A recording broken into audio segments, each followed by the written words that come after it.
Emergency management is a lot of things. It involves a lot of people and a lot of coordination. Mainly, it is comprised of 4 phases: response, recovery, preparedness, and mitigation.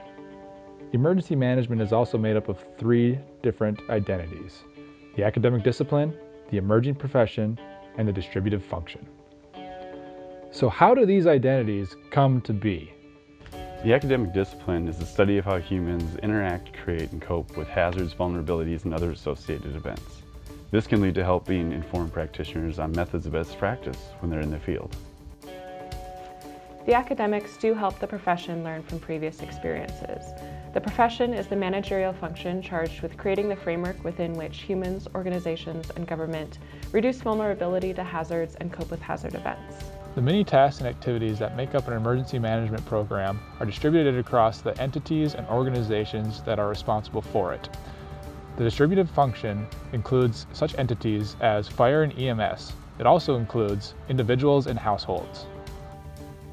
So what happened pre-1950? I can take this one. Before 1950, there was no emergency management.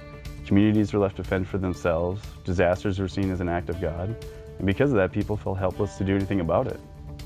Pre-1950, let me tell you how terrible that time period was. There was no clear roles or authority, and there was no coordination in a disaster response. Different entities didn't know how to communicate with each other. And when we did respond, there was a chance that we were stepping on each other's toes and getting in each other's way. Preparedness didn't really exist at this point. Okay, glad I don't live pre-1950. So what happened in 1950 that changed? So this is where things started to pick up. In 1950, the Civil Defense Act and the Federal Disaster Relief Act got passed. These laid the foundation for modern emergency management and began to hold the federal government responsible for disaster assistance. Those are all great things, and they led to more focus on preparedness. But there were still some issues. There were no standards for planning, there was a lot of uncertainty about who was in charge, and there were some issues with bureaucratic red tape. There weren't a whole lot of disasters, but the disasters that did occur became more expensive for the government. It became more common for first responders and nonprofits to work together in response, but our efforts were still not very coordinated.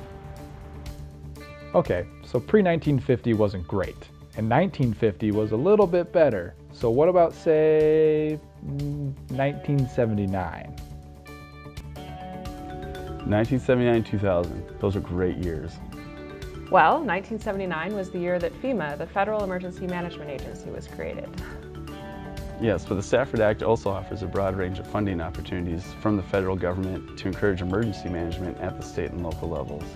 Also, scientific research was getting started, and emergency management was being offered in higher education. That sounds nice. Sounds like emergency management's doing well then. After 9/11, there was a shift in focus from natural hazards to terrorism. Also, the Department of Homeland Security was created and FEMA was restructured underneath its umbrella. In 2005, Hurricane Katrina brought the focus back to all hazards planning at the local level. Even now, it is clear that more work needs to be done. There are more guidelines and requirements, but plans vary across communities because of inequalities in knowledge and resources. During this time, guidelines were created for working with agencies from other communities. These guidelines are referred to as the National Incident Management System. So we learned about emergency management's 4 different phases and the 3 identities. We even looked at the history of emergency management. So now let's see how it applies to the public sector. It's important to have emergency management in the public sector because the government's role is to protect their citizens and to do the most good for the greatest number of people.